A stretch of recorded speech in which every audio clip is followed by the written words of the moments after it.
Welcome to our Women for Biden-Harris deep dive on Project 2025. It's our second in our Summer of Action series, Stay in the Know. And it features experts on subjects that impact women and our democracy. I'm Jill Nash. I'm the founder of Women for Biden-Harris Grassroots Coalition. And for those of you who are new to our group, we are, as I said, a grassroots organization of about 750,000 women. Actually, I'll say badass women from across the country. We started this group in 2020, and we're from all walks of life and all geographies. After January 6th, we knew we needed to keep our efforts going, and we're doing everything that we can to elect Democrats up and down the ballot. To state the obvious, our current political climate is incredibly fluid. I know many of us are stressed out because we don't know how things are going to ultimately play out. But let's talk about what we do know. We know that there are 41 days until the DNC convention in Chicago, and we know there are 118 days until the election. We also know that our democracy faces an existential threat that's bigger than any one candidate. And we also know that now more than ever, it's essential for each of us to stay engaged, informed, and committed to fighting for our values, or as Joe likes to say, the soul of our nation. Now, here's our ask of all of you. We need you to spread the word about the very real threat that the Trump agenda poses to our policies, our values, and really our way of life. Please recruit your friends and your neighbors to join us. They can sign up for our newsletter that tells you how you can participate in mobilization activities or to volunteer at womenforbidenharris.com. Today, we're joined by the amazing Linda Douglas, who has been such an inspirational partner in this fight. In just a minute, she'll introduce our special guest and explore exactly what is included in the Trump agenda. Now, this is going to come as no surprise to any of you, but in the last couple of days, Trump's been lying again, this time about Project 2025, saying he knows nothing about it. That despite the fact that so many of his lieutenants have their fingerprints all over this plan. And it's always a good sign when he does that, because that's how we know the exact opposite is true. So before we get started, I'd like to quote Hillary Clinton and her call to action. She said, "Trump is so desperate to make sure that voters don't know about Project 2025, his team's blueprint for an American dictatorship. That's our cue to make sure that all of our friends and all of our family know about it." So she's told us what we need to do. We're going to give you the information now in terms of what's included in this, and then we all need to kind of get out and do it. So Linda, with that, let me turn it over to you. Thank you so much, Jill. And I just want to reiterate something that I always say, which is that when Jill asks you to do something, it is really hard to say no. So just remember that as you join this organization and ask all of the people you know to join as well. Very, very effective leader. So first of all, I want to introduce our guest, our speaker, who is an expert in Project 2025, which again, I just want to reiterate, is a blueprint for what the Trump administration would do. And don't let anybody, including Donald Trump, tell you otherwise. So Anne-Christine Tedeschi is an award-winning journalist. She is an author. She's written 4 books. She founded GenDemocracy last year and then launched the Stop the Coup organization, Stop the Coup 2025, which she's going to explain to you as we get through the discussion of all these terrifying pieces of Project 2025. And so we're going to dig into this project in a way that you understand what it means to you and what it means to everybody else in your life. So let's start by, first of all, let's start by reiterating how involved Trump is. Not only was this written mostly by his advisors, and Anne-Christine told me earlier today, there were 81% of the authorship of this comes from Trump advisors, but Stop the Coup has been announced as an official co-sponsor. of the Republican National Committee, the Republican convention that is going to be unfortunately gracing our television sets next week. So this is an agenda pushed by MAGA, pushed by the Christian right, and most of it, embraced by Donald Trump at one point or another, in spite of the vigorous disavowal he's doing now. Remember that what upset him most, he said, was the fact that something was on paper that the Democrats could attack. So that's his main objection to this. So let's start with what we're women. Let's start with what this project envisions for changing the lives of women. They are already talking about, as we already know, banning abortion, making contraception more difficult to obtain, IVF, but there's more than that. There's a line in here, I want to read it to you, that says the government should maintain a biblically based social science reinforced definition of family and marriage. So obviously that's anti-LGBTQ, but it also says something very, very frightening about the role of women, because what they believe is that women should be not only subordinate in society, but subordinate to the man in the family. It's a male-female family, and the woman is subordinate to the man. And already some of the Trump-endorsed candidates, like Mark Robinson in North Carolina, is using this line on the campaign trail. So, Anne Christine, what is it about Project 2025 that is dangerous for women? Well, first of all, I want to say hello to everyone, and thank you so much to the Women for Biden-Harris for inviting us. There's a lot to talk about, but I would say one of the fundamental issues in this is that it's not just a political document or a vision document from the conservative movement. It reflects what a lot of people are calling a Christian nationalist or theocratic ideology. And in that, it is, so, as you say, really presenting a view of Christianity in which essentially the Ten Commandments and the way that the Bible was written is what they want to use as the basis for US law and policy. So there's a lot to talk about, but what it really does is it not only strips a lot of our rights away as women, or as in some cases girls or in families, but it seeks to redefine, as you say, the modern notions of our gender roles. And in fact, it's really a manifestation of a document that attacks gender very thoroughly and in every single area of the federal government and its administrations, to the point where it outright says that it calls for the removal of words like gender and gender identity and all of the kinds of things you mentioned, abortion, reproductive and sexual health. It's all basically going to be removed in order to be made invisible. And in doing that, what it means is that you're removing the federal protections for most of these topics. So we can talk more specifically, but it's an incredibly regressive document. It would strip women of a lot of the rights that we fought very hard to get. And it does also, as you know, take it particularly attacks certain communities. I want to make one statement, though, that I think it's important for people to know. This document is a long vision document. It really started after Reagan. They've been developing it for a long time. But the title of this, this presentation tonight was that January 6th was not a rehearsal. And it's important to understand that they came together, the people who made this, after January 6th. They saw that there was a moment when they could really mobilize the people who had been supporting the conservative movement, particularly a lot of conservative Christians. And what they did was they ended up modeling it after the regime in Hungary, which is run by Viktor Orban, who is a Christian nationalist.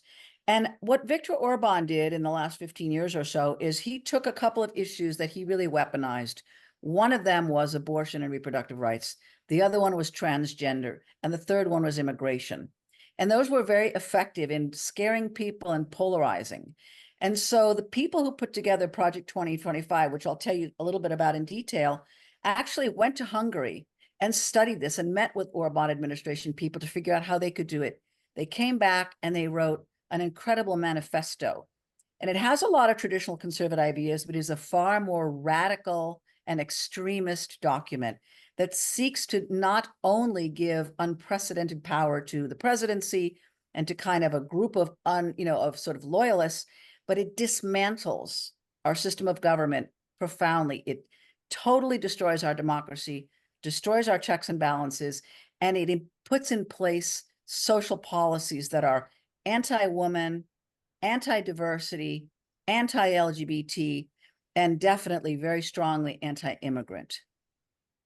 Well, one of the things that is in this document, again, there's a very, very strong focus on abortion. And we all know that Trump is madly trying to backpedal away from his role in what is happening to women's health care around the country. But in fact, he was the one who proudly appointed those Supreme Court justices who came up with the Dobbs decision. And if he is reelected, he may get one or even two more Supreme Court justices, not to mention what would happen down the chain of the federal court. So it's a very, it's what we're seeing now is, just the beginning. Yeah. So one of the things they're talking about in this document is creating within the Department of Health and Human Services, the healthcare agency that covers all healthcare, a Department of Life. So I'm wondering what kinds of radical changes in terms of trying to prohibit abortion they might be envisioning. Is it criminalizing the woman? Is it tracking the woman? I mean, what are they talking about? I want to answer all the questions. I'm also wondering maybe after this, if we could put some slides up so people get a sense of the scope of the document, but specifically with regard to abortion, what they're going to do, and they're very clever in this document of trying to kind of obfuscate or make it hard to know what they want, but they've spelled it out here. They want to basically eliminate abortion to the extent that Congress will support it.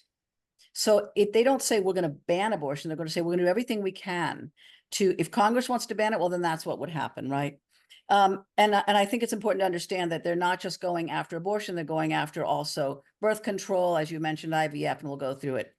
But I want to just step back to say that when people say, what is Project 2025, there's actually 4 pillars to this plan. So what people tend to refer to as Project 2025 is a 920-page blueprint. Some people call it 887, depending on who's reading it. It's a very dense document. It covers 30 departments of the federal government, but that's only one pillar. One pillar is this document. The second pillar is essentially a database of people that they're seeking to recruit to put into the government. Then there's a training training course that people also get put through. And the fourth one, which has not been made public, is a 180-day playbook. And that is really what we need to keep our eye on. This is where they're going to go in and on day one, using a lot of executive orders, they're going to try to change many of the key policies in all 30 departments of the federal government. And we've learned last week that they have currently, the group that's involved in charge of this is the Heritage Foundation. The Heritage Foundation is leading it, and they're supported by now 110 conservative groups. And they have already completed 150 executive orders that they are ready to get signed on day one. That's how serious they are about this plan. So quickly, Project 2025, it's a radical agenda. It systematically dismantles the federal government. We call that a soft coup. It would give the next Republican or administration, they assume it's going to be Republican, right? Supreme powers, which is essentially what we would call authoritarianism or an autocracy. It would use executive orders to legally reverse many of our civil rights. It would use the military in many cases to come over and help out in terms of things like border control and possibly in cases what they would call threats to national security. It also criminalizes and erases gender and LGBTQ and identity completely from all references to federal rules and regulations, meaning there will be no protection. So all the big gains of the contemporary LGBTQ movement, like gay marriage or adoption or gays in the military, would be threatened. And it reverses racial equality, tax diversity, and reverses environmental gains. You've seen a lot of this. You're seeing in the courts all the removal of what they call DEI, diversity, equity, and inclusion. That is part of this. It's removing all of the efforts to try to address systematic racism or endemic racism, as well as telling the stories of the history of Black lives and Black experiences and teaching it in public schools. What we have here in terms of public education actually calls for getting rid of the Department of Public Education, but since they can't do that, what they want to do is replace secular education as much as possible and give federal dollars to private schools, charter schools, and all of this is done by kind of doing what they're calling parental choice. You're hearing a lot about that too. The idea that you're giving parents the ability to use the money that's for a public school and go pay for a private education, or giving parents the right to choose what school they want to go to. All of this is part of the same agenda. Part of what they're doing here is they have a goal of recruiting and training 20,000 conservatives for government jobs. At this point, as of last week, they had already recruited 11,000. What they're hoping to do is use an executive order that Trump did have, but it didn't last because he didn't get a second term, called Schedule F. And what that does is it takes people who are career civil servants, these are apolitical professionals, and it moves them from their position into what they call a temporary political appointee or at-will job, which means that actually they can be fired easily and lose all their benefits. So in the plan, it calls for 50,000 of those people. And then, of course, they want to bring in these loyalists and replace them. So think about what that means. That means you're hollowing out the federal government and you're putting in place untrained, inexperienced people in all the high positions of government and across the whole government. And in fact, what we have found through Freedom of Information Acts is that they were hoping to do this before, and based on what they did under the last administration with their plans, they're actually eyeing tens of thousands of federal positions. We're talking about things as low as your postal worker. I mean, it's across the government that they want to put in place essentially a loyalist, Christian conservative workforce in place of our contemporary current federal government. A couple of other things, they require government loyalty pledges to this, even the people who are being recruited. And what it means is that if you're in the government and they come in and they'll say to you, you either are going to do what we want or you can get fired. That is essentially what's going to happen. That's spelled out in this document. Finally, there's some other very dangerous things. They want to change defense policy from deterrence historically to offense. You can imagine what that means for nuclear or missile defense. And in the area that I think is critical to women as well as to LGBT is they want to make all US foreign policy as well as all domestic policy aligned with a pro-life agenda. What this means is that if you are a group around the world who gets money from the federal government, you are going to have to agree to not give any services to women who might be seeking abortions or any LGBTQ people. This agenda criminalizes transgender identity, and it even calls for criminalizing providers. So again, it's very, very regressive, and it's going much further than something like typical even anti-gay bills. Finally, they want to launch this on day 1 of January 2025. So it's a serious plan. And what we've seen is that the people who put these proposals in place in most cases in each department of government, they were written by the number 1 or 2 person in the Trump administration who held that office. So these are people who are policy wonks, and rather than storming the Capitol, this is a policy attack. This is a rewriting the rules of our government and dismantling the checks and balances and removing our rights by taking them out of what is called law and policy. Finally, we've talked about the Christian element.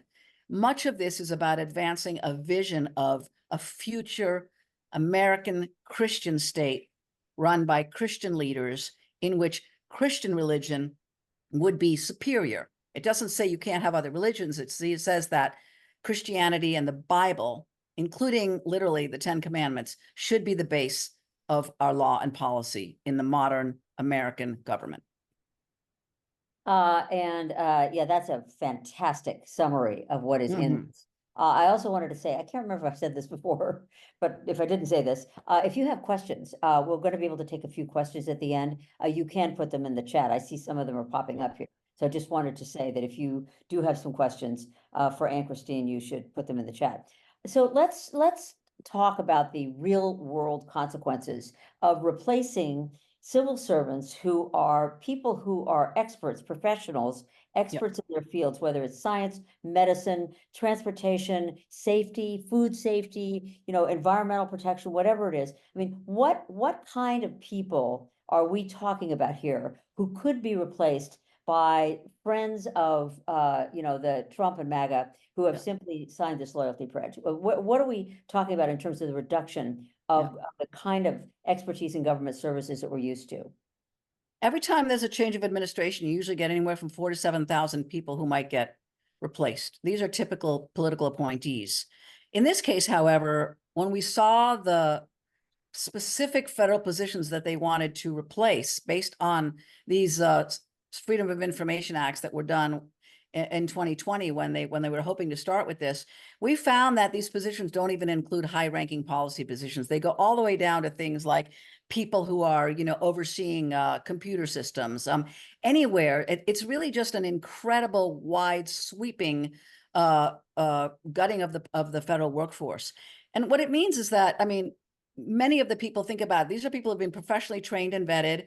People are continually vetted to stay in their jobs based on their performance. And you're going to have people coming in where their only job and the reason they're being recruited is so that they can write a policy that implements these goals of Project 2025. That is why they're being recruited. That is how they're being recruited. And they're also being trained by groups of the same folks from Project 2025. In each department, they're making little teams to be able to keep track of them. The other piece that I think is very dangerous is that this document also calls for transferring a lot of the federal workforce duties to the private sector and giving the private sector unprecedented authority to speak for and even negotiate for the federal government.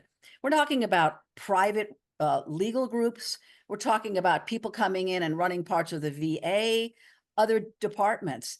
It's essentially outsourcing federal government. So when conservatives say, oh, we want a smaller federal government, what they're seeking to do here is privatize a lot of it.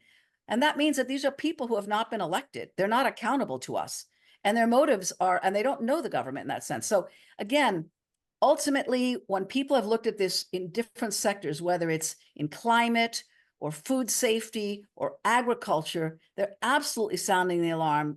This is going to be incredibly dangerous for the American public, for us. They want to do things like take food labels off of food. They want to do a lot of things that help corporations make profit, but they deregulate. And the call is to deregulate across the federal government.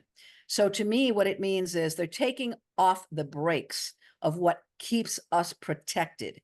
And you can extend that all the way to every sector, including trade, of course, including defense, space, including military, all of it. So that is a terrifying image, but healthcare is a very big area. So in other words, not only are we talking about healthcare for women, but we are talking about healthcare for the elderly. We're talking about healthcare for children. We're talking about, healthcare, we're talking about pharmaceutical safety. We're talking about health insurance, Obamacare. What kinds of changes are they advocating in the whole healthcare field that we should be aware of and alarmed by?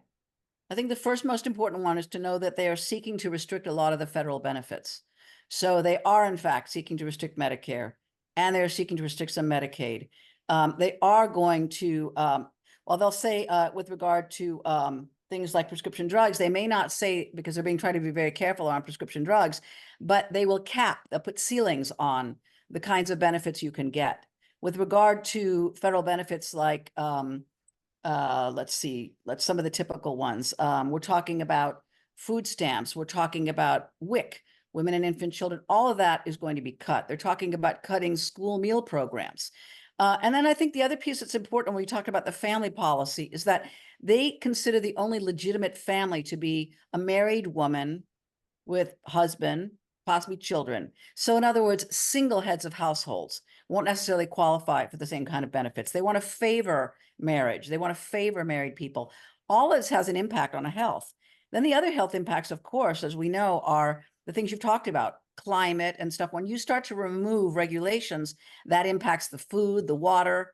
Look, we have seen things like, look what happened, with the lead in the water, in this country. I mean, we know what we need to do to protect people. And so what you're removing is the kind of protections that we've spent years putting in place. And it's incredible. And the other things are that I think are very important is that they're cutting actual agencies. So they want to, for example, they'd love to cut the HHS entirely, Health and Human Services. They can't, but they're cutting the funding in there. So we have things like HRSA, which is an agency. These are agencies that currently support millions of women and families who are living under, in lower income situations. You're talking about the kind of money that goes to people with HIV who are getting money from Ryan White.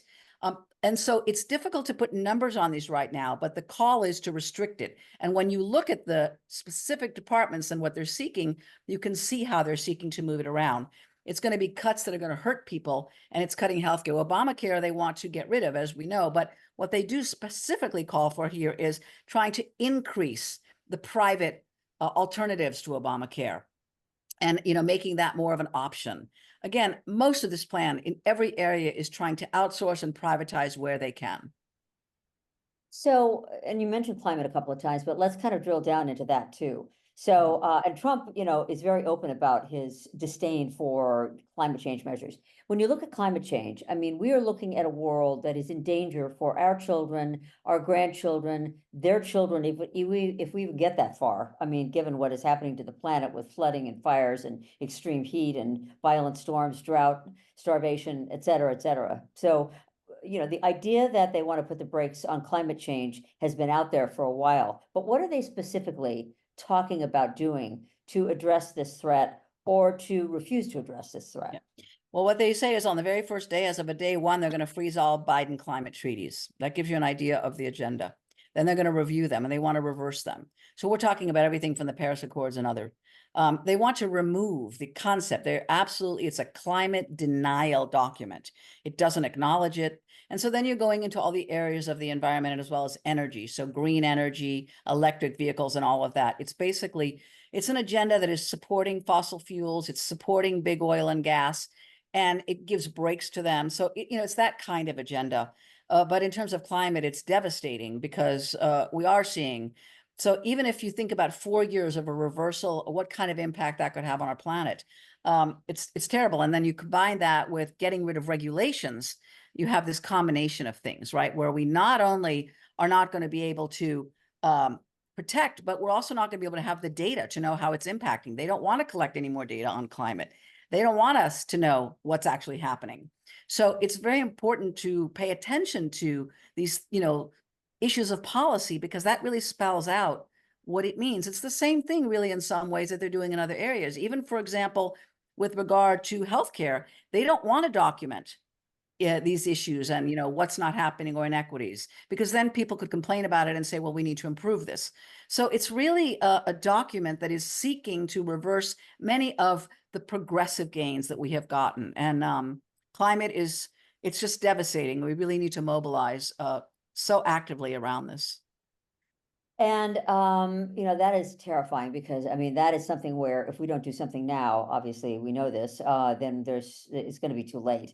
Let's talk for a moment about immigration. So Trump has been very clear that he wants these massive deportation centers. He put out a document just today confirming that he wants massive deportation centers. But it's really first of all, that is inhumane and un-American. I mean, the whole, approach to immigration, it meets both of those descriptions, inhumane and un-American. But what is he really talking about doing? Two people who are Latino, who are in this country now, and who might or might not be here legally.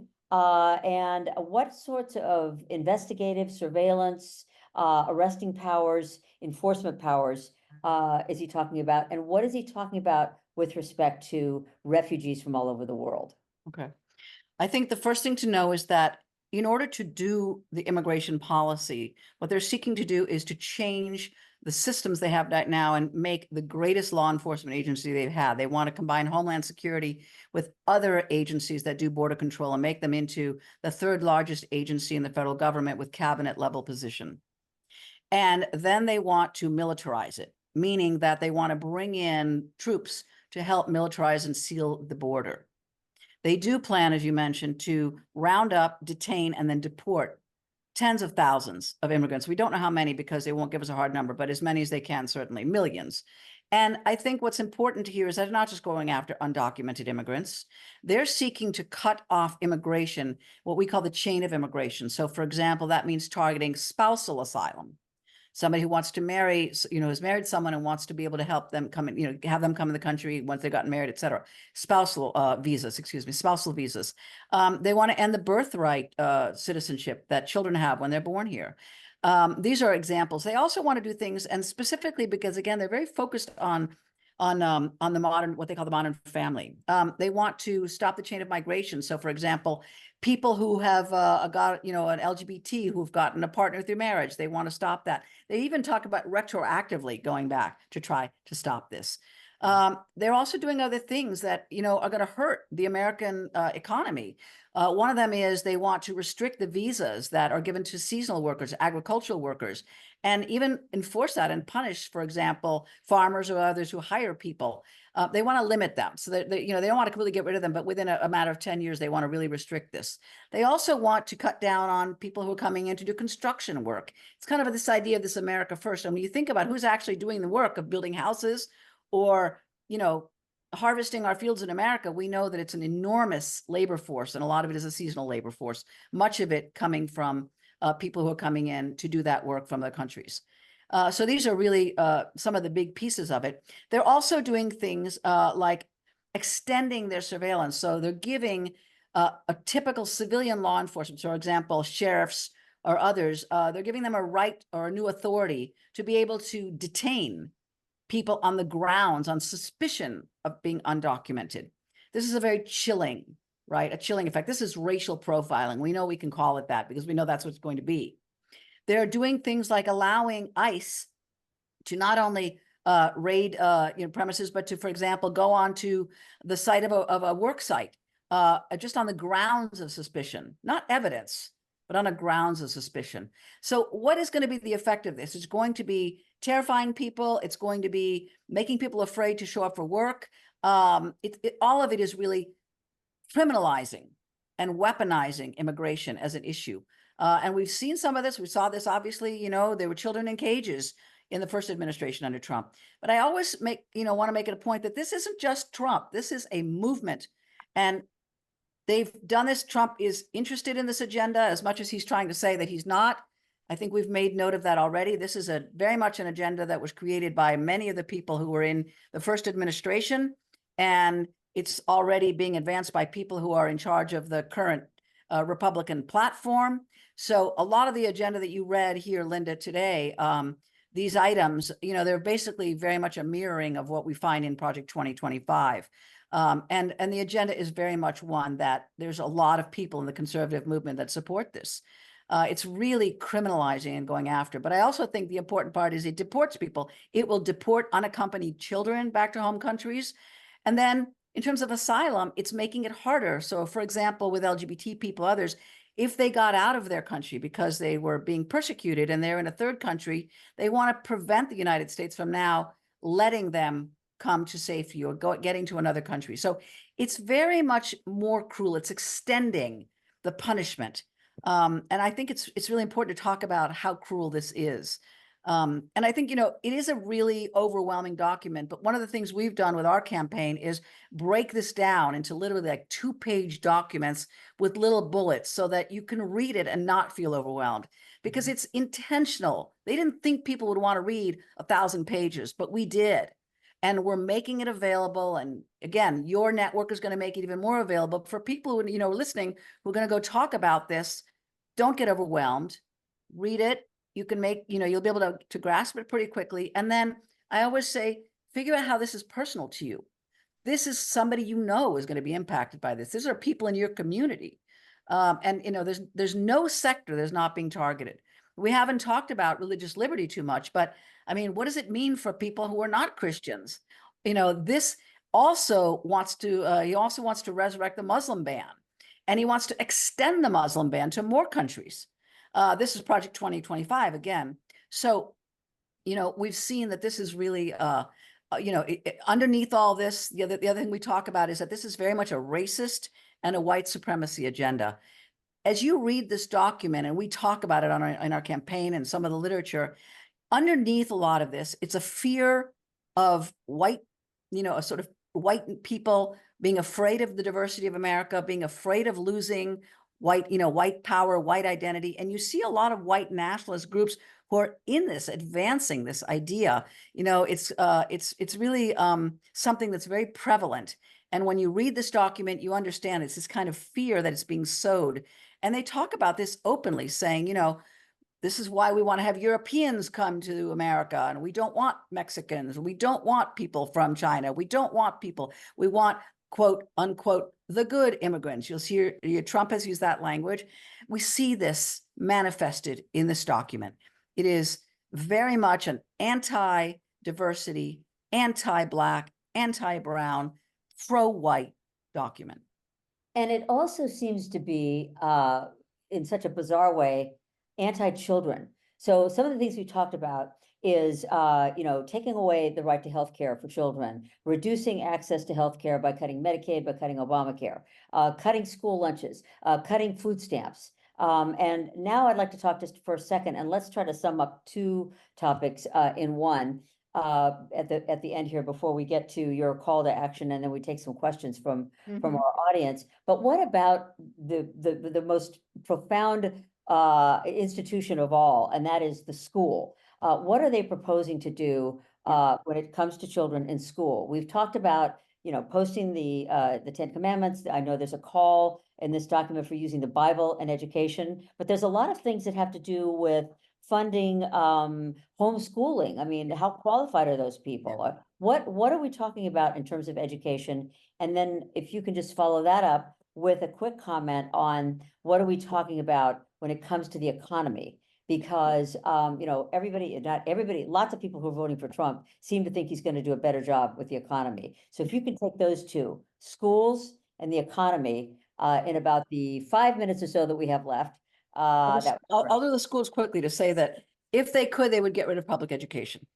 But since they can't completely do that, they're going to try to get rid of as much of the money and transfer it to the private sector, or give parents, I'm saying that this is a parent's choice.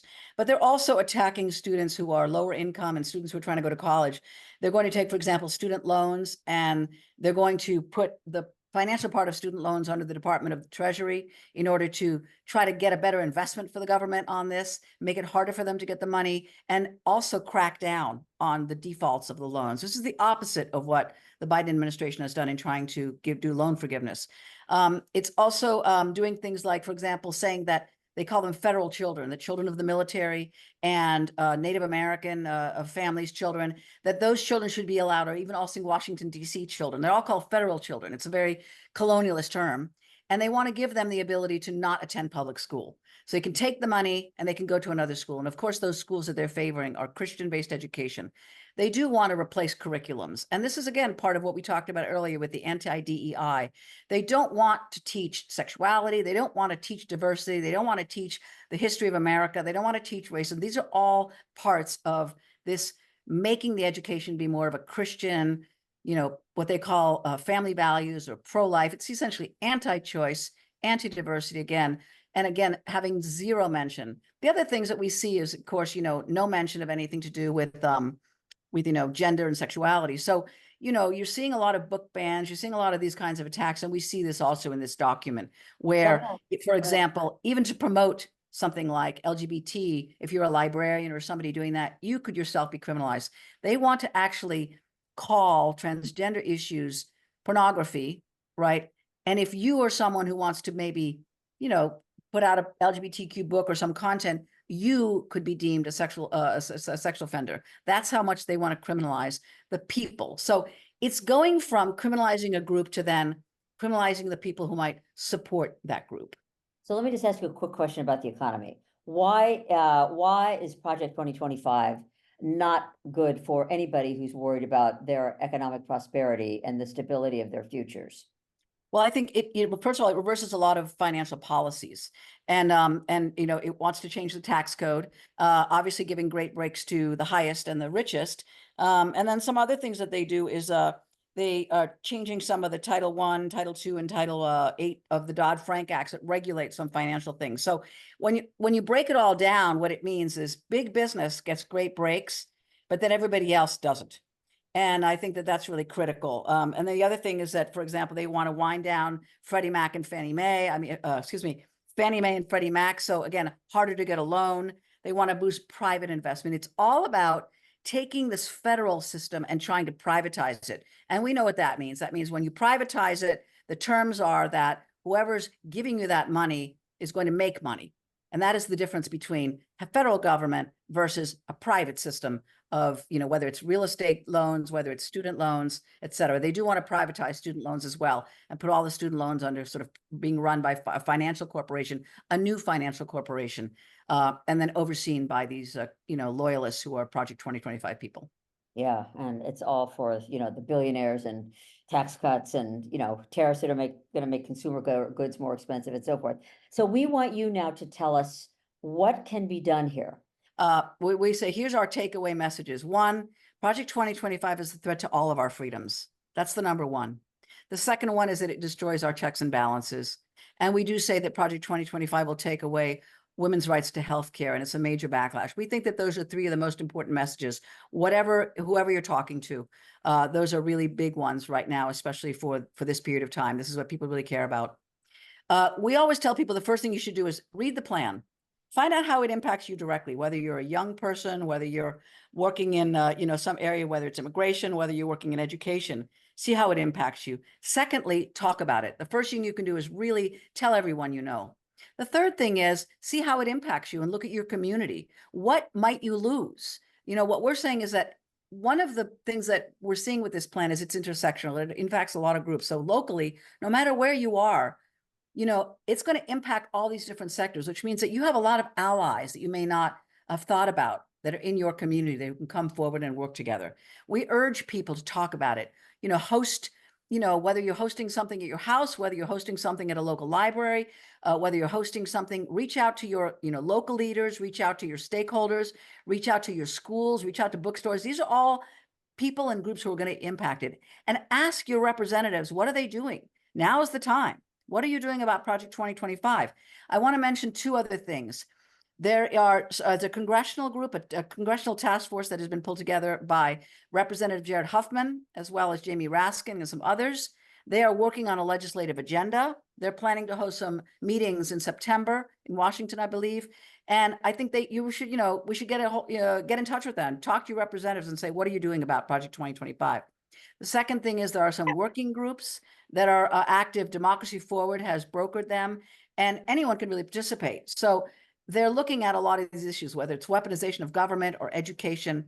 So if you're in an organization and you want to figure out how you might be active or what you can learn, these are the kinds of practical things that are being done. But I always say start local, see how it impacts you, and start from there. We have provided a lot of toolkits, and on our website, we've just put 35 toolkits up in every area, whether it's a book ban, whether it's a drag queen show, whether you want to know how to talk to your school board, there are toolkits there. There's a lot that you can do, and people are doing a lot, and there are a lot of successes. So on the legal front, a lot of legal groups are mobilizing, and I think, we want to really spread that message. Now is the time to take action, even though it seems very overwhelming. Break it down and take an action. We are also going to be releasing a toolkit for community organizers. It'll be out next week, and it covers Project 2025 pretty comprehensively. It's to help people have a conversation. So all of you who are there, who want to talk to your community, we welcome you to take a look at it. And I know that the Women for Biden-Harris also has a toolkit you've developed, and we're going to continue working closely together. And we really just want to urge you, have the conversation, talk to people, talk to them about how it impacts them, because when they do know how it impacts them, they're not going to support this agenda. So we have a lot of questions, but I'm going to get to just a few of them. This was very, very important information for all of our very activist members of our audience. We've gotten a few questions about what does Project 2025 do to Social Security? Yeah, well, it seems like it will cut Social Security, but they're being very coy about saying it. So again, it's the rules and regulations part of it. They want to. Today, I know that Trump himself came out and said he's not going to touch Social Security. So again, what does Project 2025 say? It does look like it seeks to restrict it. So I think that that's the important part. Really what it comes down to is, when you look at the rules in terms of things like the ceiling or the cap on things, that's the way in which it kind of gets manifested. So I think that we need to look at it more carefully. But so far, we've seen that they're seeking to reduce the federal government and its benefits in every area. What one of the questions is about foreign policy, and I think that foreign policy is going to rear its ugly head at many times during this campaign. So one of our questions is, what does the document say about U.S. policy regarding NATO? NATO is in Washington this week, and the COP agreement, that is the Global Climate Agreement. What does it say about those two things? Well, it's not surprising it takes a very anti-NATO position and willing to withdraw from most international treaties, doesn't respect the United Nations, doesn't respect most international bodies. These are the things that we've seen that are being parroted by a lot of the conservative leadership. We know Trump himself, who's not, he didn't write Project 2025, but again, parroting a lot of this. So we do see they want to pull right out of COP and things like that. So I think that it's very much an anti-NATO, anti-Europe, anti-Brussels type of document. And it's very nativist. It's kind of, America first, both in the domestic as well as in the global sphere. And so what is the strongest message for the Democratic Party? You're talking about a message that reaches activists and volunteers and people who mobilize and people who get more more supporters to understand what's going on with Project 2025. But how do you think the Democrats are doing with their messaging on Project 2025? And what is the top line most important message from them? Well, I think, this is a fundamental attack on our democracy. It is an attempt to put in place an authoritarian system. So I think that is really, in some ways, our top line. It does take away many of our freedoms, the enshrined freedoms that are written in our Constitution, written in our Bill of Rights, and in many of the amendments that we have to our Constitution. So I think it gets rid of checks and balances. In other words, if Project 2025 were enacted, we would be living in what it resembles most closely, the beginnings of a dictatorship. And it would be very much a religious fundamentalist type of theocracy. So that's what we say to people. This is an anti-democratic agenda. And it's very, very dangerous. And we can look at Hungary and we can look at other places because they've openly said this is the model that they're hoping to be able to achieve in terms of if they can, do everything they want to do. So we have a couple of questions about the role of the media here. I sense some unhappiness with the media in some of the questions. Yeah. But what role is the mainstream media playing, in your view, in terms of explaining this to people, making it more visible to people, linking it to Donald Trump and MAGA, et cetera? Well, I just want to say that Project 2025 actually is very anti-media. It shouldn't surprise you. One of the first steps of an autocracy is to try to muzzle any dissent or, not have any criticism of your policies. And so it actually attacks the media very overtly. It seeks to remove all of the kind of funding that goes to what we would call the liberal media, all the independent media. Doesn't want to allow even major, what we call legacy media, the mainstream media, to even, for example, get access to the White House press briefings. It just wants to favor those for Christian or, conservative medias. This is all spelled out. It's very actively seeking to somewhat restrict public discussion of these policies. It also seeks to curb access to the internet, especially curb access for young people, sort of, again, under the guise of parental freedom, saying we don't want people who are, older teenagers to be able to have access to the information on the internet. And we know that that's because they don't not only want them to have access to maybe discussions of sexuality, things like birth control, whatever, abortion. It's also that they don't want them to have access to ideas, to broader ideas about life, about politics, about America, et cetera. So it's all part of that. In terms of the media's role, I mean, we think that it has an enormous role right now. And we need to be able to have not only a discussion of Project 2025, but we need to investigate who's in this. What does this mean? What kind of corruption are we talking about? We have a paper on our campaign website, which I wrote, and it's based on investigations of a lot of different groups. It talks about how the money behind this comes from a small group of people. Leonard Elio, I think, is known to a lot of people. He's a Catholic militant.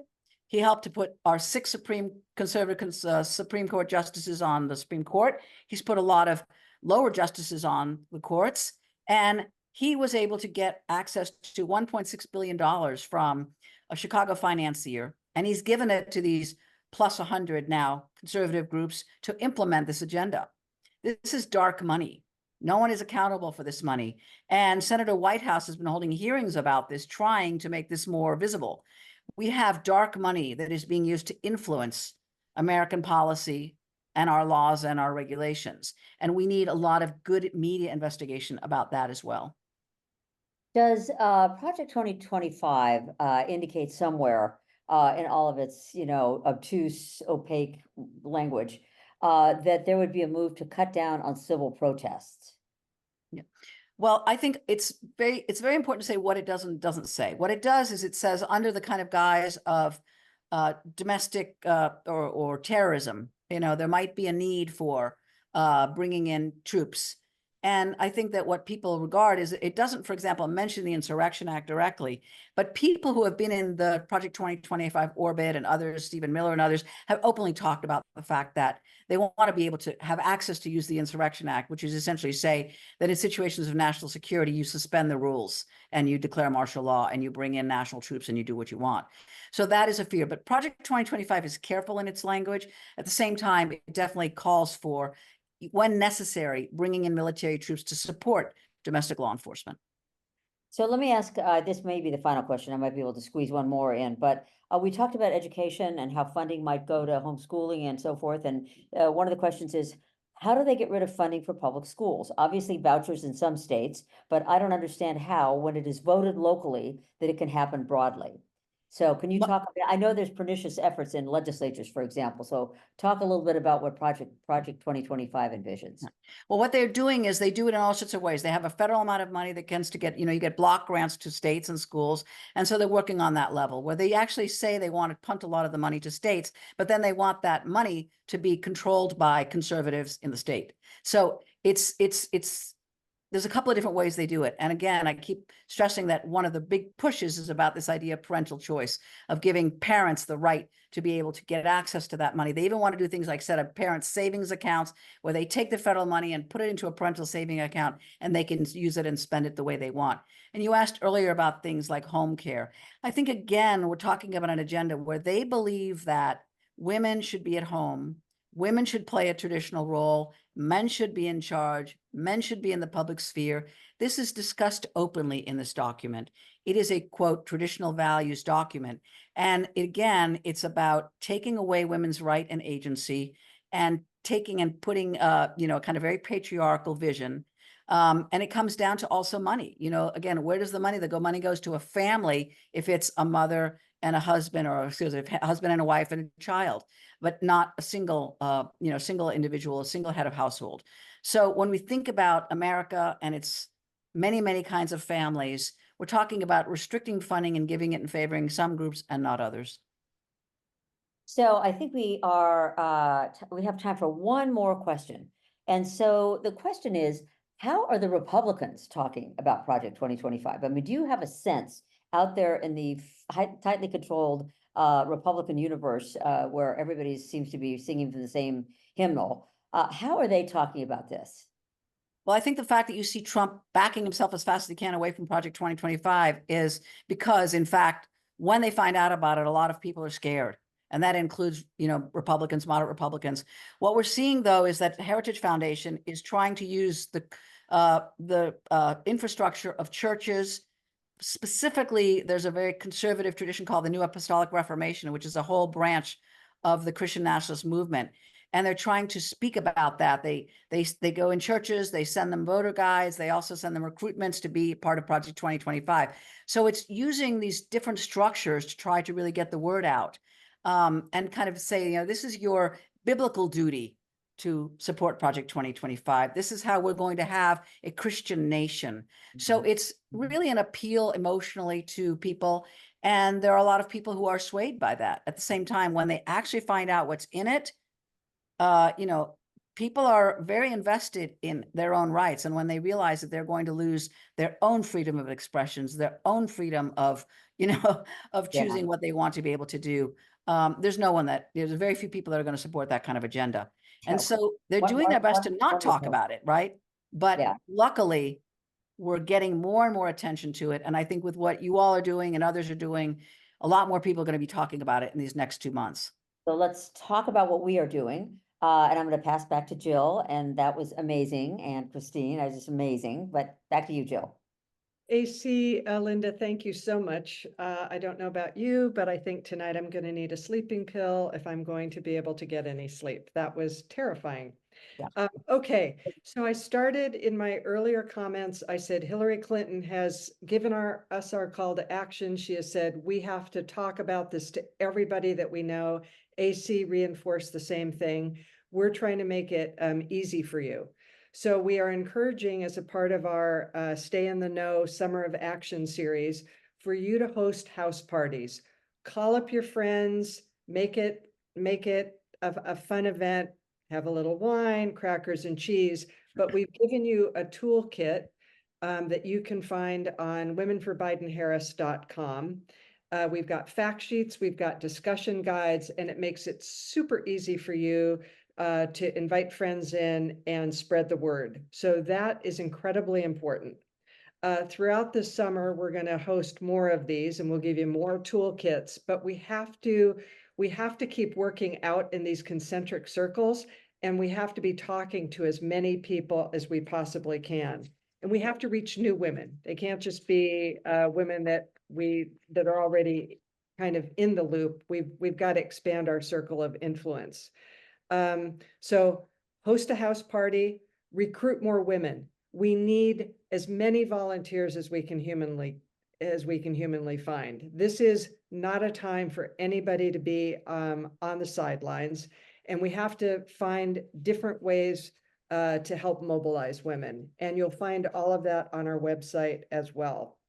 So in closing, I just say these events take a village to pull together, and I'd like to thank Sandy and our graphics team for helping to put together all of the promotional materials to alert all of you to this session. Linda, as always, you are fabulous, and we love working with you. AC, again, you're going to impact my sleep, but thank you for everything that you're doing. We are so grateful to have you kind of in our corner and sounding the alarm.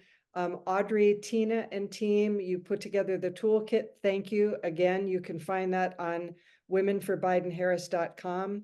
Nina and Shannon, you don't see them, but they are behind the scenes, and they always make sure that our production runs smoothly. And finally, Jen keeps all of our trains running on time, and we're so grateful for her expertise that she lends to our group. Thank you for joining us. We look forward to seeing you soon. Watch this space for new webinars, and have a great evening. Thank you.